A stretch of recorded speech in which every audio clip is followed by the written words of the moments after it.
Hello, and a very warm welcome to this special event for the Monetary Authority of Singapore's Golden Jubilee Conference. This joint lecture is organized in conjunction with the inaugural Next Step Global Conference, a collaboration between the Peterson Institute for International Economics and Lee Kuan Yew School of Public Policy, as well as the Monetary Authority of Singapore, or MAS, in celebration of the authority's 50th anniversary. We are honored to have you join us today, connecting to us from all across the world. If you're in Asia, good evening. If you're joining us out of Europe and the Africas, good afternoon.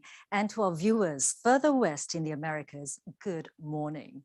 Today's program opens with welcome remarks by Mr. Ravi Menon, Managing Director of the MAS, followed by the keynote lecture by Mr. Martin Wolf, exploring if it's possible for humanity to work together to deliver global public goods. The session will round off with a dialogue and Q&A with Mr. Wolf, moderated by Professor Danny Quah, Dean of the Lee Kuan Yew School of Public Policy. You are welcome to take part in the Q&A by submitting your questions for Mr. Wolf using the Q&A function on the platform that you're joining us from. We are very much looking forward to your participation. First, I'd like to invite the Managing Director of the Monetary Authority of Singapore, Mr. Ravi Menon, for his welcome remarks. Mr. Menon, please. Ladies and gentlemen, we are marking two events this evening. First, the inaugural Next Step Global Conference, jointly organized by the Lee Kuan Yew School of Public Policy and the Peterson Institute of International Economics. I hear there have been some rich discussions over the past 2 days. Second, the Monetary Authority of Singapore's Golden Jubilee Conference, which will extend to what promises to be an enriching set of discussions tomorrow. I would like to thank our partners for this very fruitful collaboration. At the intersection of these two conferences this evening, we are delighted to host this joint lecture featuring the inimitable Martin Wolf, Chief Economics Commentator at the Financial Times. Martin is respected internationally as a journalist and commentator on global economic and financial issues. His sharp insights and cogent writing have helped many to make sense of the major economic and financial events of the past 20 years. Martin's perspectives have influenced how many of us central bankers and economic policymakers think about a range of issues close to our hearts, from globalization to inequality to the systemic effects of debt accumulation. In fact, just yesterday, I circulated to my senior colleagues in the Singapore government and the board and management of MAS, Martin's op-ed on climate change, published in the FT just last week, entitled, "What is the least we need from COP26?" And amid the deluge of articles we're all reading around COP26, I thought it was one of the clearest and most incisive expositions of what the world needs to do to stave off climate disaster. With the G20 meetings having just concluded in Rome and the world's leaders gathered in Glasgow for COP26, it is most timely that Martin will speak today on the topic, is it possible for humanity to cooperate in delivering global public goods? Both the pandemic that continues to rage and the climate that continues to change do not respect national borders. Vaccines and decarbonization are the ultimate global public goods to save mankind from the virus and the climate respectively. But alas, both are in short supply. The world needs to figure out a way to ensure an equitable supply of vaccines, as well as a substantial reduction in greenhouse gas emissions. What framework of international cooperation will be conducive to promote the delivery of these and perhaps other global public goods?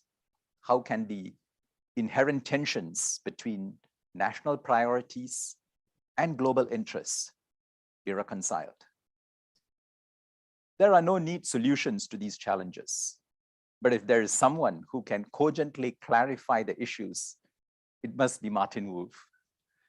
Let me now invite Martin Wolf to deliver the 2021 Peterson Institute Lee Kuan Yew School Monetary Authority of Singapore joint lecture. Martin, you have the floor. Thank you very much. It is an enormous honor and pleasure to address the Peterson Institute of International Economics and Lee Kuan Yew School of Public Policy's Next Step Global Conference, and simultaneously the Monetary Authority of Singapore's Golden Jubilee Conference. The theme I am addressing is, I think, simply the most important we confront as a species. Human ingenuity has created a world that human nature makes almost impossible to manage. Our ingenuity has delivered an integrated global economy, weapons of mass destruction, and a threatening transformation of the biosphere on which we and all other living creatures depend. Our nature is, I think, for good evolutionary reasons, characterized, all too characterized indeed, by short-sightedness, mutual suspicion, and a deep tribalism. In sum, our virtues are at war with our vices. In what follows, I will first seek to describe the three essential global public goods as I see them.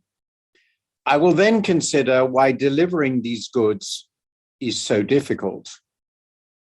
I will then turn to how attempts at delivering a somewhat more limited range of global public goods worked and sometimes did not work during the Cold War. I will then proceed to look at why delivering global public goods is becoming even harder today, partly because the global balance of power has shifted dramatically, and partly because the goods we must provide have broadened so considerably. And finally, I will suggest a way of moving forward.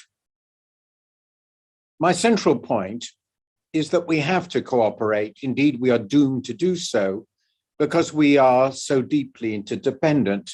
We have made ourselves so deeply interdependent over the last few hundred years.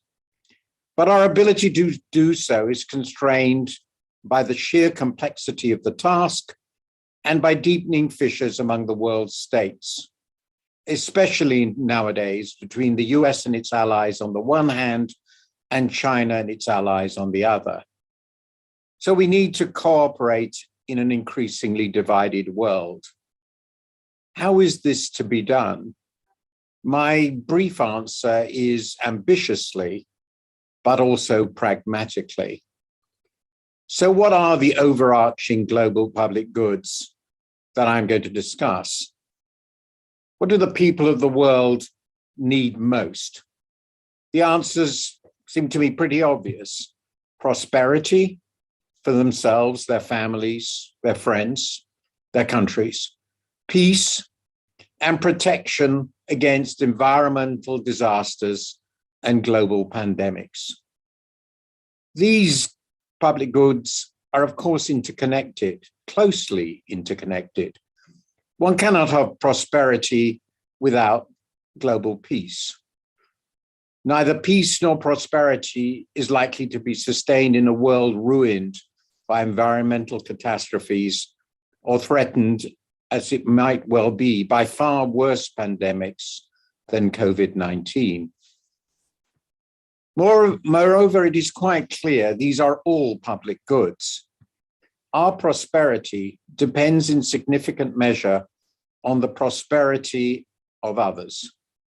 Similarly, it will be impossible to thrive in a world of conflict among great powers.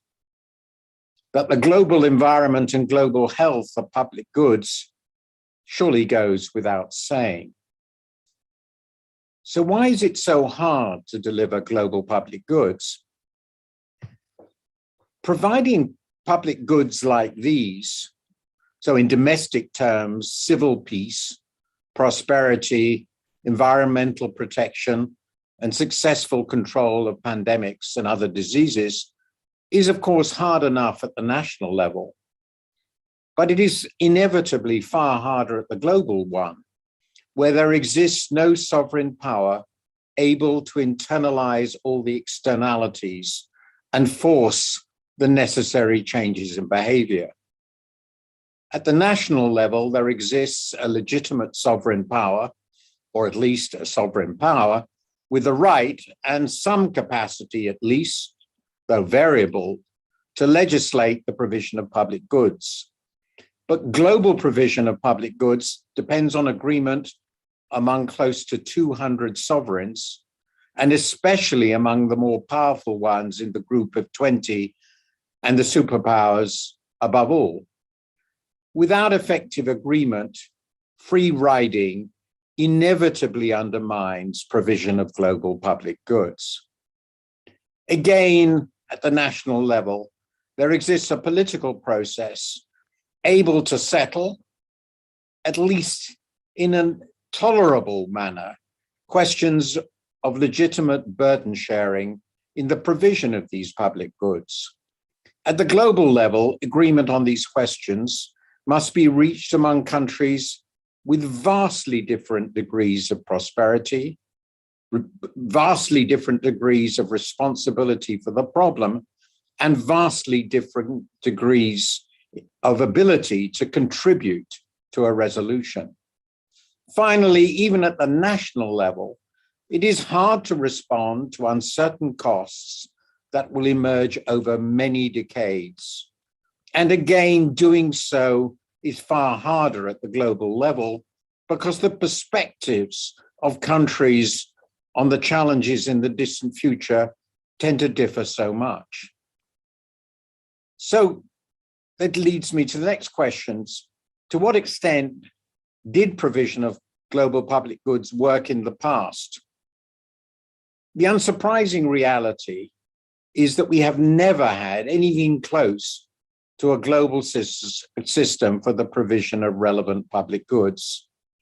Focusing just on the period after the Second World War, I don't have the time to go back earlier, prosperity was underpinned to a significant, though not perfect degree, by a complex patchwork system of multilateral rules, compromises, and expedients designed and largely run in the immediate aftermath of the Second World War by the then dominant Western powers, above all the US.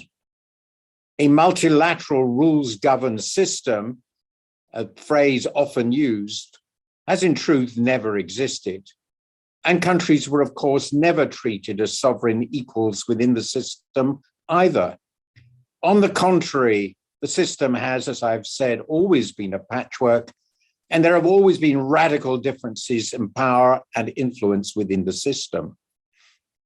After the end of the Cold War, in the beginning of the 1990s, and especially in 1995, when what had been provisionally applied, the General Agreements on Tariffs and Trade, was transformed into the World Trade Organization. One might have imagined such a multilateral system was coming, at least in trade, and many thought this. But even that claim would obviously seem absurd today. Progress has turned into regress, with backsliding by major powers, 20 years of failure to complete the Doha round of trade negotiations, the recent US war on the dispute settlement system within the WTO, and of course, most important of all, the trade war between the US and China. Moreover, the main principle underlying the system was more that of a mercantilist balance of terror than economic reasoning or deep attachment to the rule of law. Donald Trump's bilateralism may have been ludicrous, but it was not, in truth, far removed from the idea of reciprocity that has always underpinned the system. A relatively developed system for protection of trade-related intellectual property does exist, though its role is in truth mainly to protect monopolists. Global management of finance, especially outside banking, as well as of capital flows, exchange rates, currency reserves, and so forth, has always been very limited. The Bretton Woods exchange rate system collapsed in 1971. While liberalization of current accounts is now advanced, global attempts to agree on liberalization of capital flows failed in the 1990s. There exists, of course, essentially no global system for managing migration, possibly the most important flow of all. Crucially, in the post-war period, the Soviet Union participated neither in the global economy to any significant extent, nor in the global economic institutions. This left the US and its allies as the dominant economic players. So they played the principal role in creating the rules. They also controlled the most important institutions, the International Monetary Fund, the World Bank, and the GATT, later the WTO. Developing countries were largely allowed to do what they wanted in managing their trade policies, but in times of crisis, they were, of course, subject to conditional lending, above all from the IMF. If we turn to peace, we find that it was underpinned simply by a balance of terror in the form of the nuclear standoff. The relationship in the Soviets and the West was one of ideological conflict and military stalemate. This proved consistent with a great deal of destructive conflict, proxy wars of various kinds in the rest of the world, and above all in developing countries, as well as extremely perilous moments between the superpowers, above all the Cuban Missile Crisis of 1962, which very nearly ended up in nuclear war. Global management of a wide range of security issues has remained virtually non-existent, including some that have very significant economic implications, such as cybersecurity and the management of space. We continue instead to rely on the old-fashioned notion of the balance of power, updated to the more modern balance of nuclear terror, with all the room for catastrophic miscalculation this inevitably creates. Finally, action on the global environment and global pandemics has been depressingly limited. There has been one remarkable success, the agreement on the Montreal Protocol on substances that deplete the ozone layer of 1987. The world has been engaging in discussions of the threat of climate change for 3 decades. Kyoto, after all, occurred in 1992. Yet not only has the stock of greenhouse gases in the atmosphere, but even the annual flow into the atmosphere continued to rise. On pandemics, the striking feature has been technological success, notably with the vaccines, as Mr. Menon has remarked, but political failure with relatively little cooperation, shown most notably in the failure of the global vaccine effort. Ultimately, then, the order, if one can describe it as such, that existed in the era of the Cold War, which was a patchwork, which rested on domestic political legitimacy and a degree of willing cooperation, alongside a balance of terror with the rival superpower, and basically a willingness to ignore the huge environmental challenges that were emerging. Why is this patchwork still harder to operate today than it was at that earlier period? The most important reason why this has become even more difficult, in my view, is the most evident. Profound changes in economic power and influence, with the relative decline of the US and its allies, and the relative rise of emerging and developing countries, above all China. A second reason why the non-system system is becoming harder to operate, even than it used to be, is that China is, of course, very dissimilar to the old incumbent powers. Its history is different. While not trying to spread a revolutionary ideology worldwide, as the Soviet Union did, China has an autocratic political system rooted in a blend of its own history and civilization with Marxist ideology. It played no role in the creation of the post-Second World War economic and political order. Its incomes per head remain significantly lower than those of the Western powers, and yet its economy is relatively vastly bigger than was that of the old Soviet Union, and it views Western power as being, in many respects, deeply illegitimate. A third reason why the non-system system has become harder to operate is that, unlike the old Soviet Union, China has a dynamic and innovative market economy with a strong private sector and a deep integration into the world economy, especially in trade. Indeed, it is already a more important trading partner than the US for a huge range of countries across the globe. A fourth reason for the emerging difficulties is that developments in the Western powers, and especially the US, notably deindustrialization and rising inequality, have undermined the legitimacy of the democratic political system itself, but also of the open world economy and the very notion of a law-governed order. Donald Trump's election was proof of all that, and was then duly followed by an assault on almost every element in the international order, from the trading system to the Paris Climate Agreement. A fifth and perhaps most important reason is that we are trying to grapple with far more difficult global environmental challenges than during the Cold War. These require us to agree on a rapid and politically vexed restructuring of the entire global energy system, which is, of course, the foundation of our modern economies, while still permitting rapid economic growth, especially in emerging and developing countries. It is revealing of the difficulties in any attempt to do so that Xi Jinping has decided not to attend COP26 in Glasgow. So how might the needed global public goods be delivered?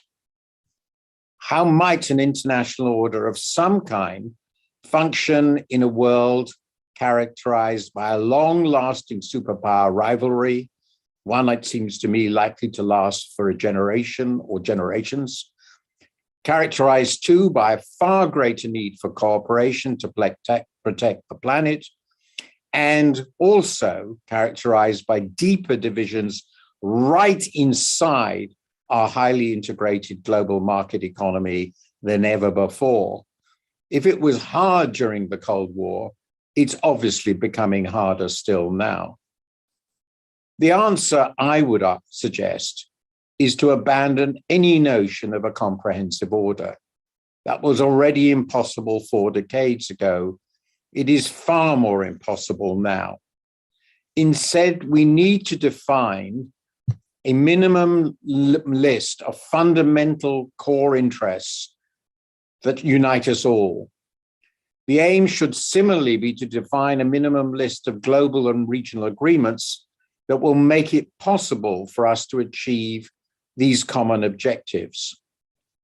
On prosperity, the most important requirement, I believe, is for every country, but especially the superpowers, to define the freedoms they desire and insist upon to protect what they view as their core economic, political, and security autonomy.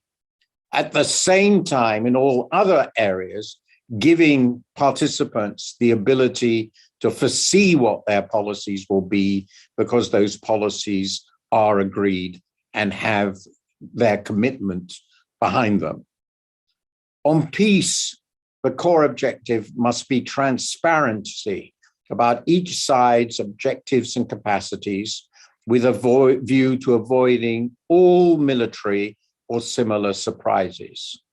This will require ongoing, deep engagement between Chinese and Western militaries and civil establishments associated with security issues daily across the board.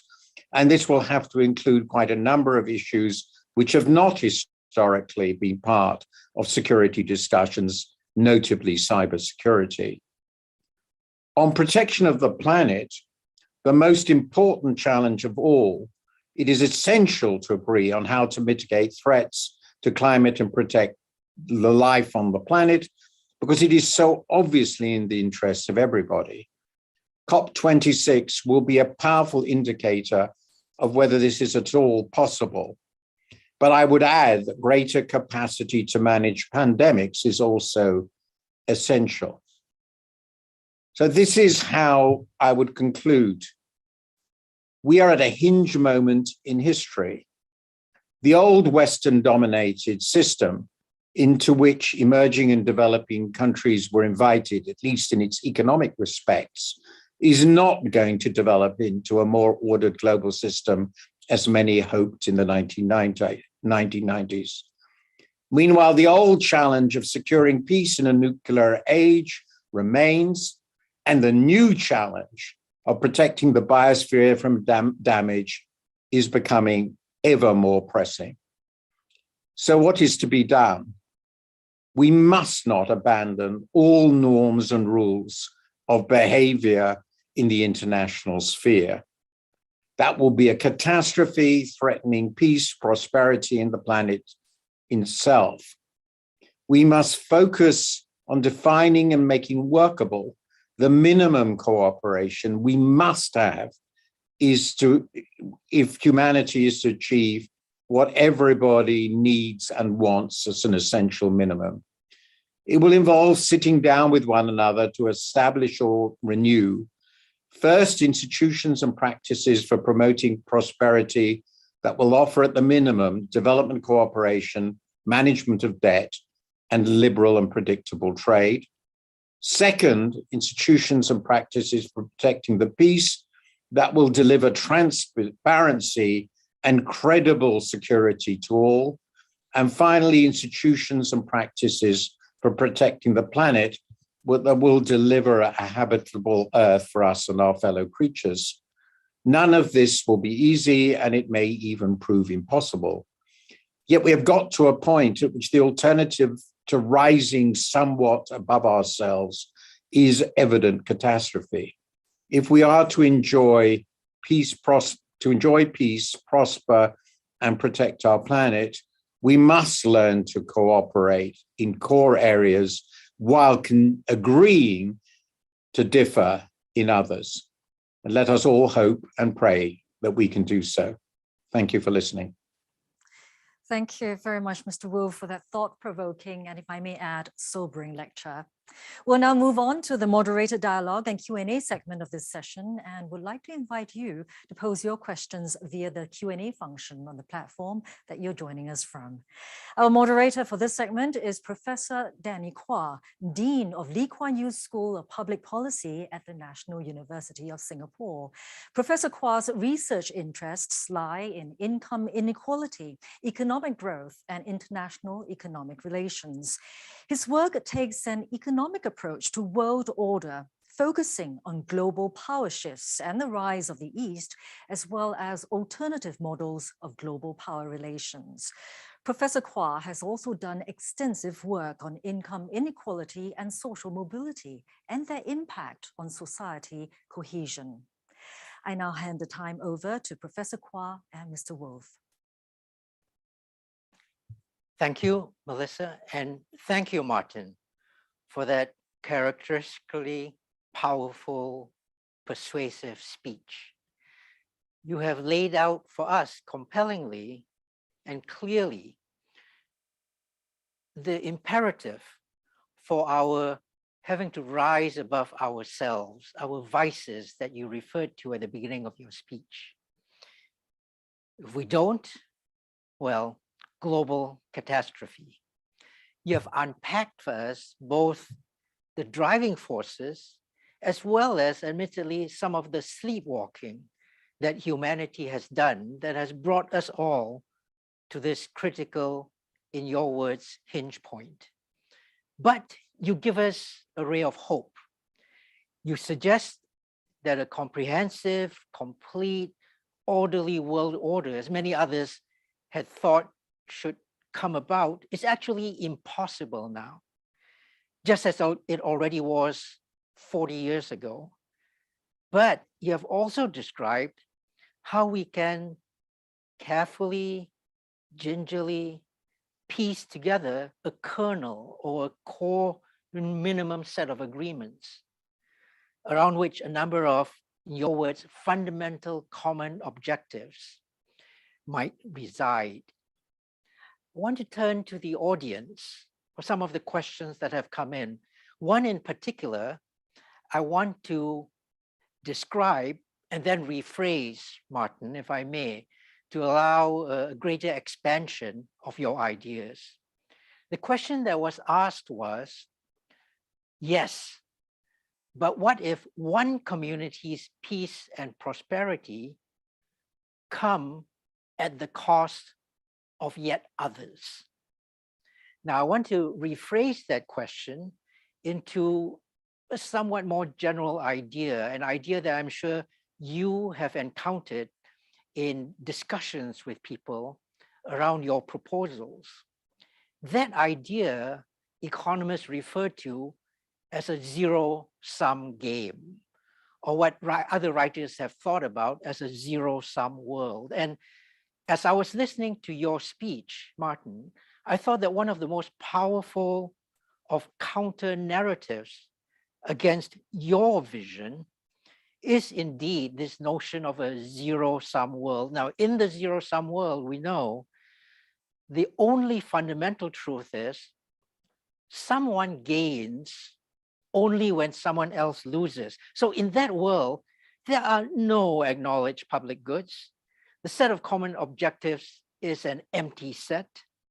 And so for those adherents to the opposing view, your speech describes evidence that they don't recognize. In my view, you have provided profound evidence that of course there are global public goods. And of course, humanity shares common objectives. But for these opponents, your view is just plain wrong.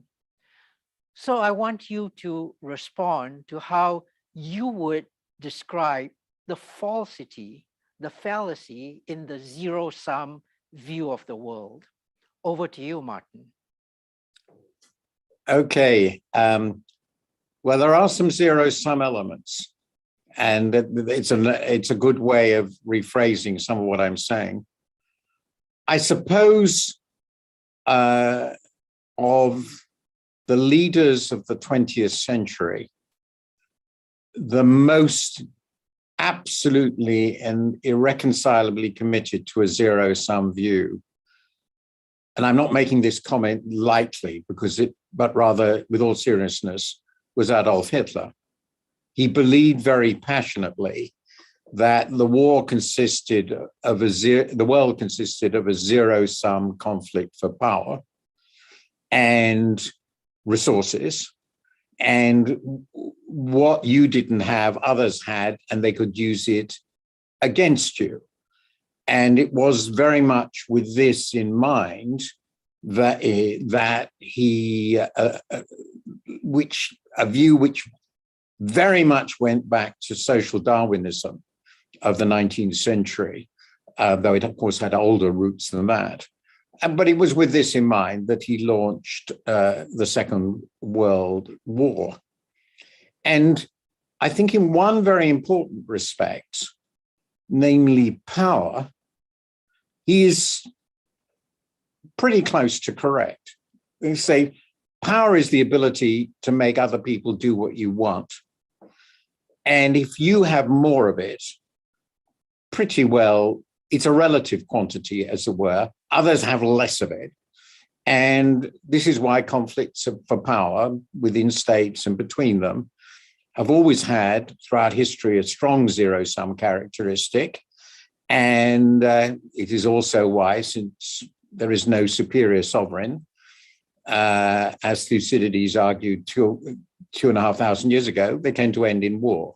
So I accept the zero-sumness of power, but the zero-sumness of power, the endless conflict for relative power over others, gets in the way of achieving things which are unambiguously positive sum. So in its good days, in the post-war order proposed then by the US and Western powers, there was the idea that provided you provided certain public goods we provide in terms of openness and so forth, you could create an economy in which everybody got better off because the economy was positive sum. And the economy proved dramatically to be positive sum over the last 70 years, despite difficulties and crises. The global economy and the standard of living of pretty well everyone in it has enormously expanded, almost eliminating, at least prior to the pandemic, mass destitution. That was positive sum in a very, very big way. Second, by agreeing to behavior, some of it positive and some of it built on fear, which eliminated or reduced and managed the risk of all-out war between superpowers, a level of peace was achieved. It wasn't perfect, but that peace, which meant the containment of power, essentially, the acceptance of power relations, at least to a certain degree, that allowed this a relatively peaceful world with growing trade, growing economic activity, rising standards of living across much of the world, including so dramatically in the emerging world in the last 30 or 40 years, the rise of China, the rise of India. So again, containing the logical consequences of a zero-sum view, which is war, with an agreement to accept at least orderly relations among superpowers was very beneficial.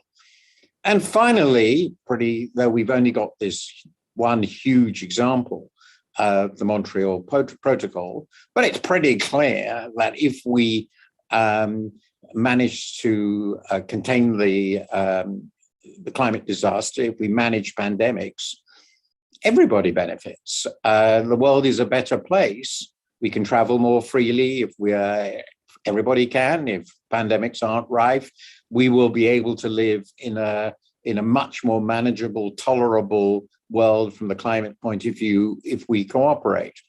So while there is an element of negative zero-sumness, the zero-sumness usually ends up, if people really believe it, in the most negative sum activity of all, which is outright war. That's why I use the Hitler example. And there exists at the same time a very wide range of demonstrated and demonstrable positive sum gains, which can emerge if we avoid war and cooperate in the ways that I've suggested. So it seems to me the dominant characteristic of our world remains one in which there are huge positive sub opportunities if we can contain our tendency toward viewing the world as zero sum, and so sinking, as we have so often done, into the profoundly negative sum game of war and other forms of conflict. Thank you. Thank you very much. If I may follow up on some of what you said, and perhaps press you a little bit to expand more of your ideas that you are building here. Two words that came to my mind as you were describing the ways in which historically humanity has been able to leverage the positive sum aspects of human existence. And those two words are, one, institutions, and two, leadership. And I wonder if you'd like to perhaps expand a bit on how you see the world of the last 40 years that has tried to build robust multilateral institutions that early on had seen enlightened leadership. Woodrow Wilson before this talking about a community of nations, Harry Truman talking about the United States bringing inclusively all other nations into the system, even Richard Nixon, talking about how one could not leave 1 billion of humanity's arguably most creative people languishing in angry isolation. There were institutions and there were powerful leaders that saw the positive sum features that you're describing now. Do you think that humanity has also failed in the institutions that we've tried to build and the potential lack of strong benevolent leadership that we see in the world today?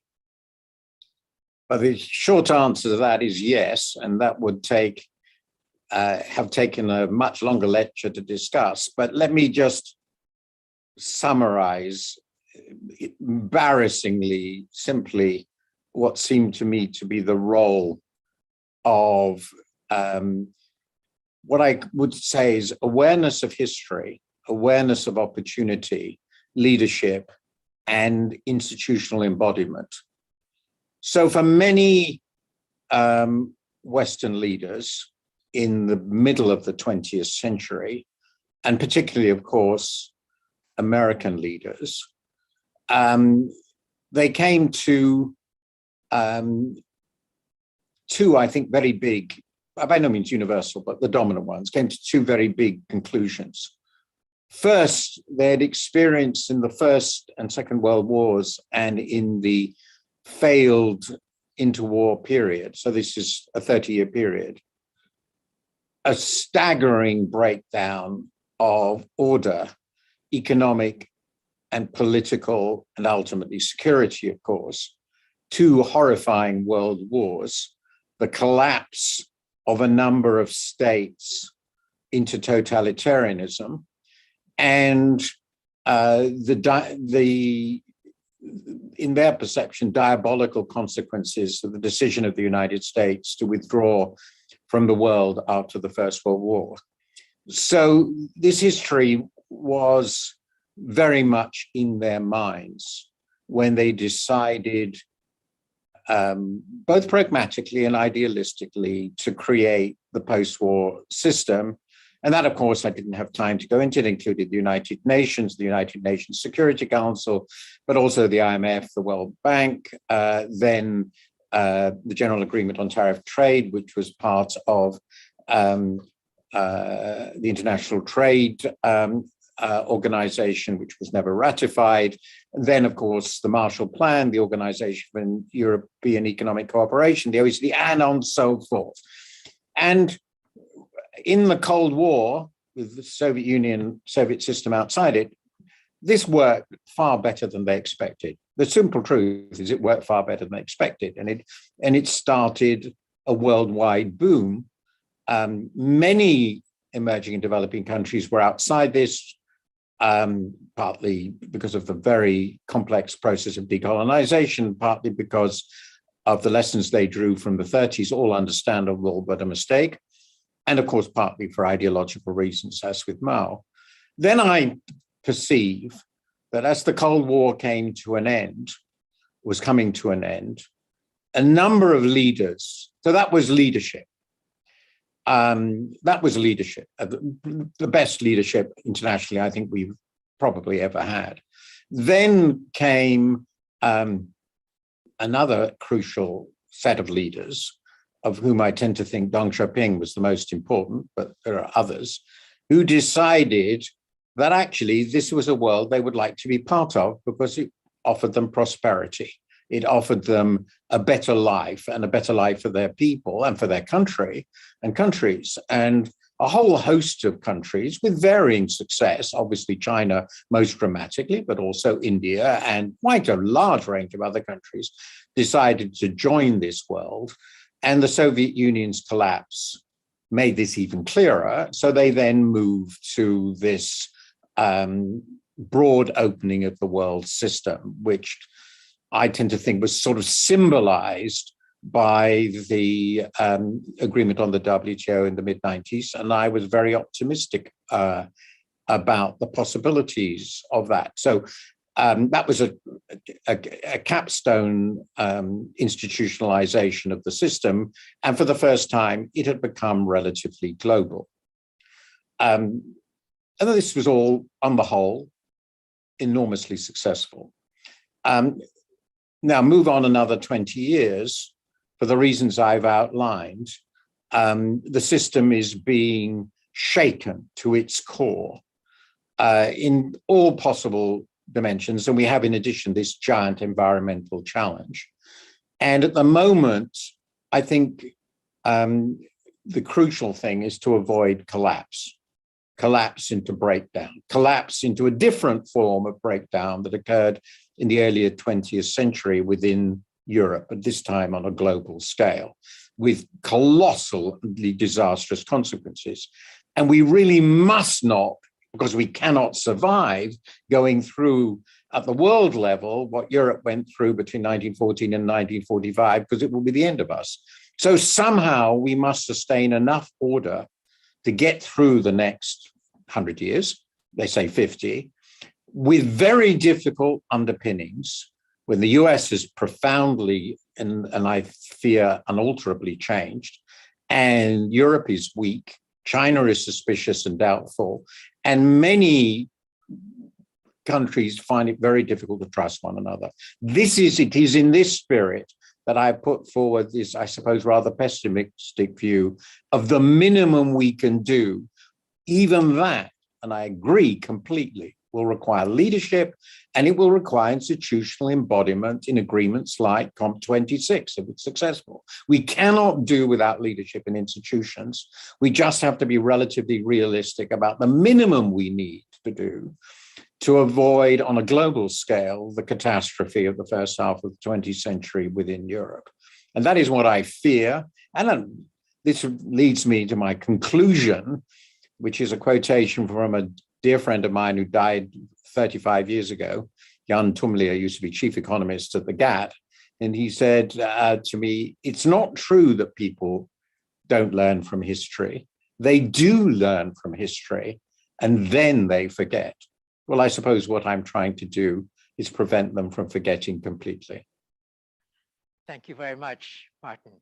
A wonderful, wonderful narrative on how we can take these things forwards. I want to shift our discussion a little bit in following the flow of the questions that have come in. We've talked about institutions and leadership, and we might come back to that because there are a lot of questions on that.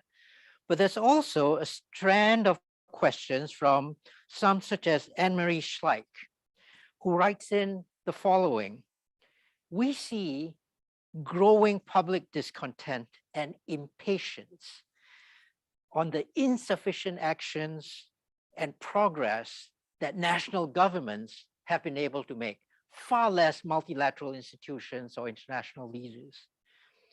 Do you think that it is time for us to shift the way we think about global governance away from these large traditional actors to things such as NGOs and climate activists?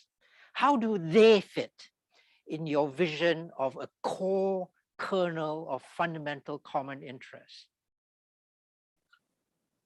This is, I think, an absolutely fascinating question on which I regard myself as in a state of mental flux. So I think at the moment that the energy of activists, campaigners, intellectuals, promoters and developers of ideas in these areas that I've been discussing, very different ones, very few people span them all, only a crazy journalist would try to span them all, are absolutely essential, absolutely necessary conditions for progress, and they always have been. So one of the reasons I'm a passionate believer and remain in the fundamental democratic idea, and will always do so, die being so, is that I believe in the essential role of the individual acting together with other individuals freely to influence public opinion and policy. So in that fundamental respect, I remain and will always remain a Western liberal.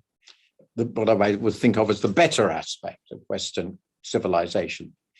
But while it's a necessary condition for success, it's not sufficient, because success has to work through institutionalized practices which affect large organizations on a daily basis. That is to say, through law, domestic and international, and through other routes of power, through the behavior of businesses and all the rest of it.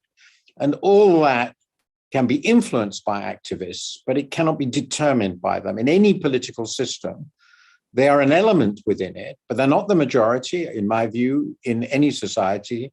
Indeed, if they were, then they would be in power and they will be the government, but they're not. They're a very important voice in this, an essential voice, and they have achieved miracles, I think, in shifting public opinion. But in the end, the final solution, the solutions to these problems have to involve organizations. Humanity cannot organize itself, I feel very strongly about this, within systems of anarchy.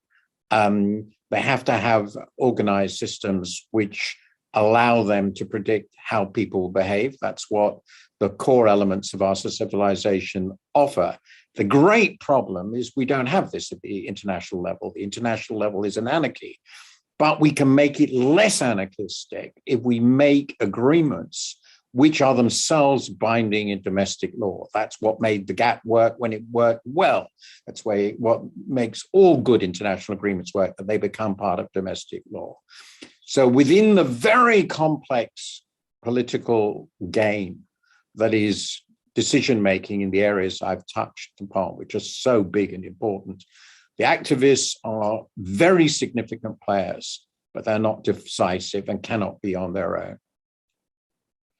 Thank you. Thank you very much.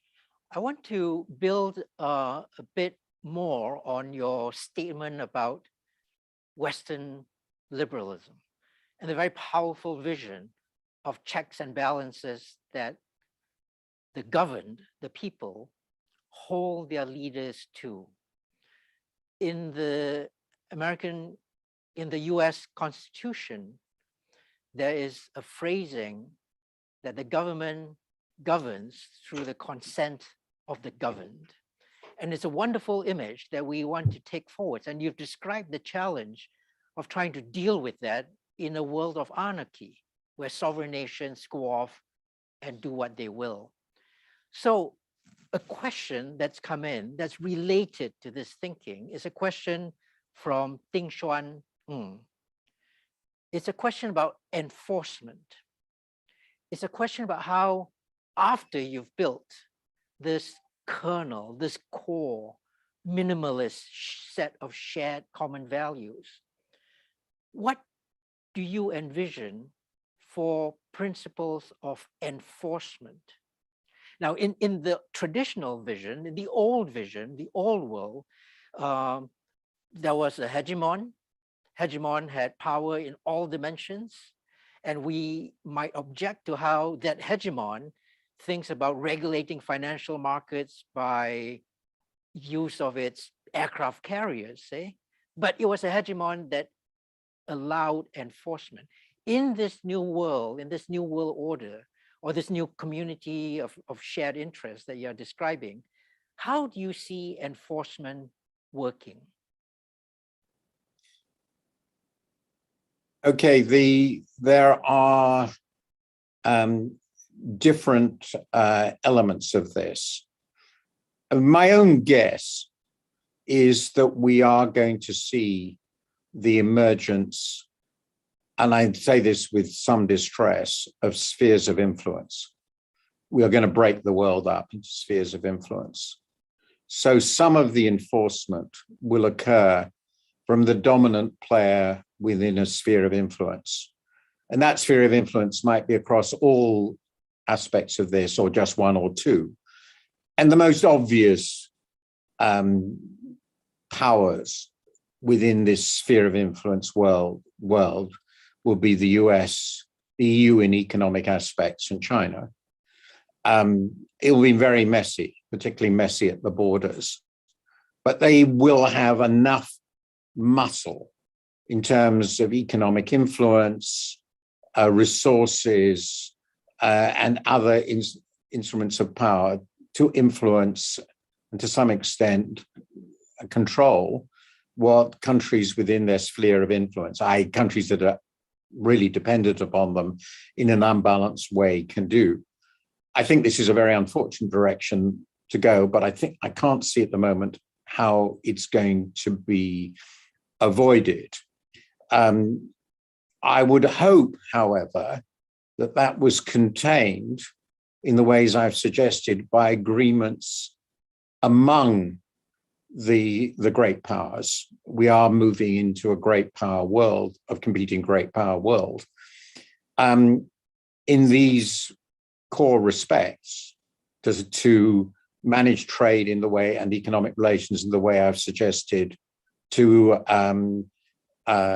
manage, to avoid the sort of dangerous surprise we experienced in '62 of the Cuban Missile Crisis, which I remember very well, and to manage the environment. And the enforcement, basically, in all these respects, comes down to mutually assured destruction. Mutually assured destruction, that is to say, there exists an agreement, assuming that is reached, in which each side recognizes that if both sides abide by the agreement, both will be better off. It's a positive sum prisoner's dilemma, as it were, but it will be done in the open, so people will know if you break it.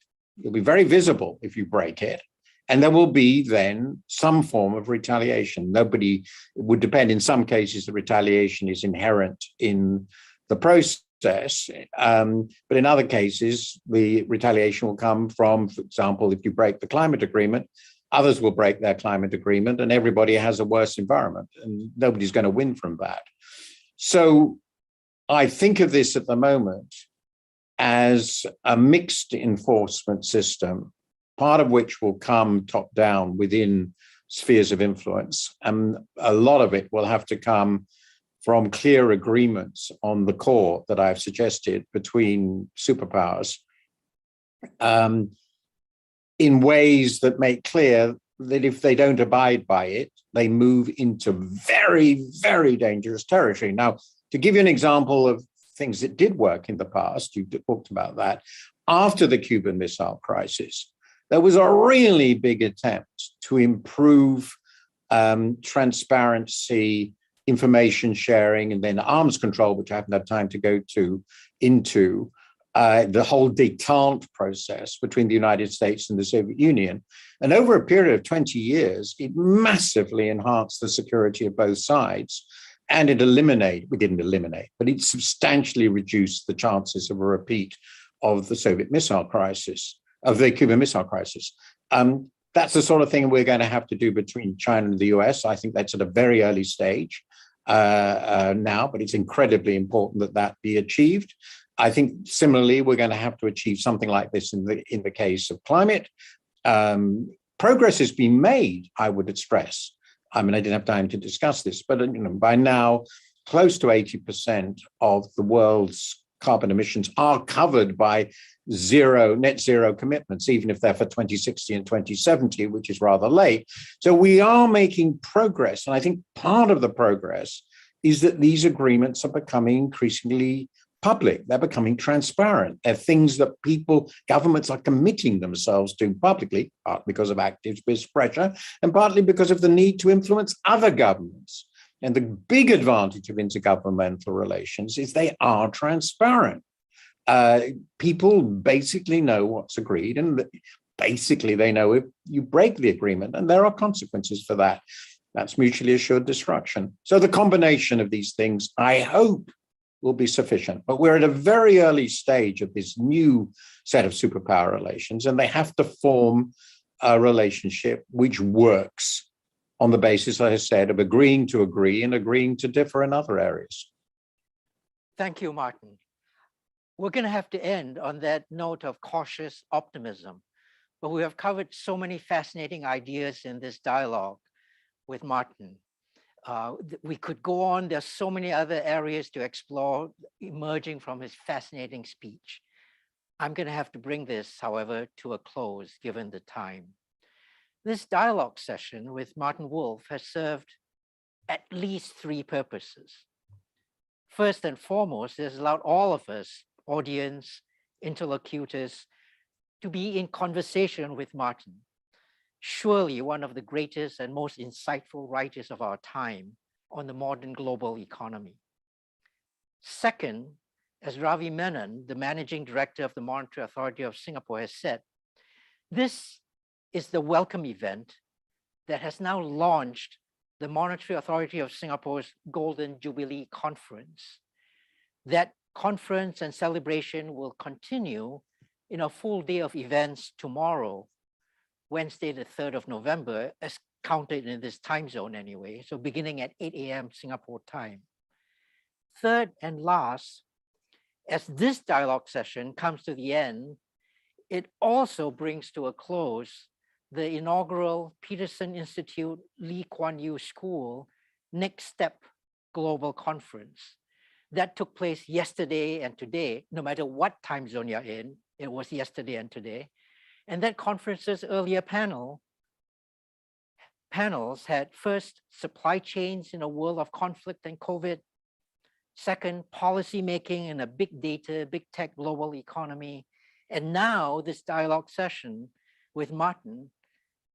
These sessions have reaffirmed for us the value of the vision that the Peterson Institute and the Lee Kuan Yew School brought together for the Next Step Global Conference. That vision is first that the world is at a critical inflection point where the global economy's landscape is more tentative, more conditional, and more contingent than it has been for decades, and where our future well-being depends on our now taking wiser steps going forwards. Second, hard-headed, rigorous thinking informed by empirical evidence and historical analysis is essential for how we carve out pathways ahead. Third, global inclusiveness in the conversation is key. 80% of the world's population live outside the great powers, both for reasons of legitimacy and for raising the likelihood that the outcomes we arrive at in these conversations will work out, require that these conversations engage around the planet with as many concerned, thoughtful, and informed voices as possible. I thank my friend Martin Wolf, logged in from London, for a wonderfully engaging, insightful, and thought-provoking session. And I thank our worldwide audience for all your enthusiasm, attention, and participation. Many more questions I was unable to get to. I hope on some other occasion, when we have a similar conversation, we will get to all of them. With that, I wish you all a good evening if you're here in this time zone, and a good day elsewhere. I hope to see you all again soon. Stay safe and keep healthy. Thank you all very much. And we thank you, Professor Quah, for your excellent summary and moderation.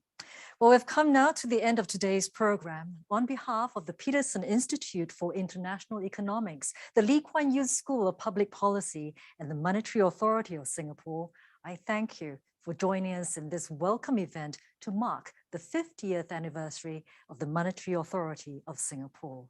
We wish everyone a pleasant Tuesday. Goodbye.